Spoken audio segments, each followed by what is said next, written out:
Midwives, midwives, midwives. Boy, this weekend was the weekend talking about midwives. I'm Carolyn Curtis with the Carib Company, and this weekend was just filled with loads of news. CNN did a show last night, The Whole Story, where they where Abby Phillips talked about her decision to have her baby at home after having done lots of research. And since she was experiencing a low risk pregnancy, she decided that her best option was to go with midwives and to have a home birth, which resulted in a very beautiful birth of her daughter.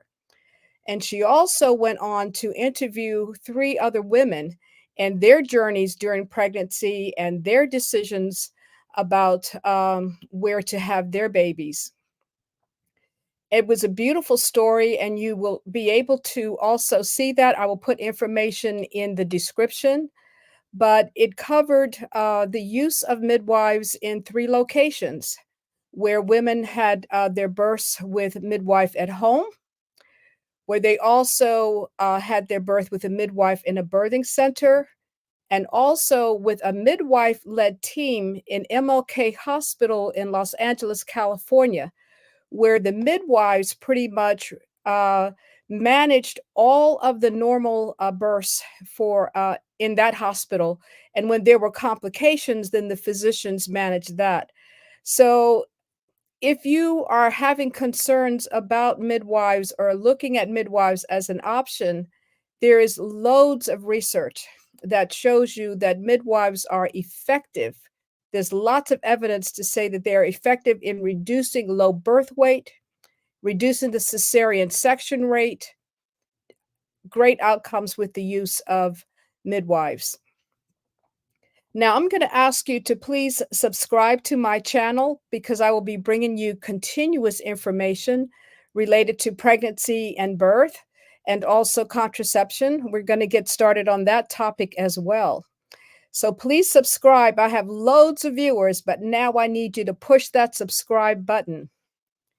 Now, the other big news that also helps you to understand that the evidence is on the side of midwives is in order to reduce the maternal mortality rate that's being experienced within the Black community.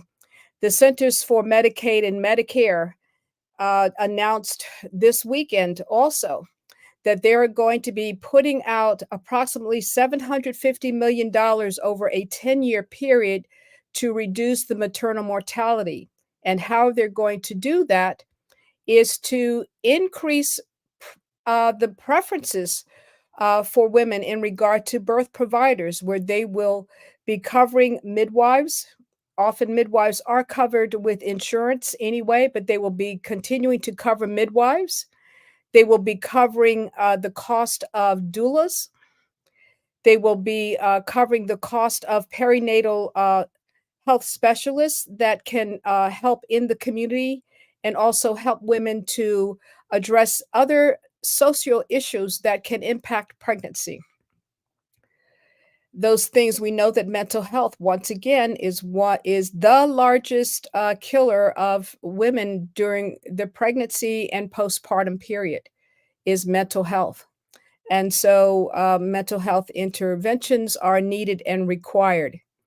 The other thing that they're going to be doing is having hospitals work on their procedures and making hospitals more patient friendly, more friendly, that they actually will listen to you, that they will actually hear, that they will work with them to help them move to being baby friendly designations. That means that they will meet criteria that makes them a baby friendly location.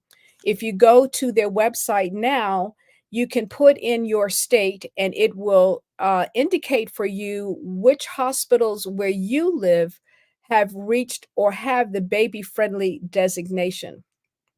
And oftentimes, when there is a baby friendly designation, the likelihood of the cesarean section rate being lower in these facilities is going to be there as well.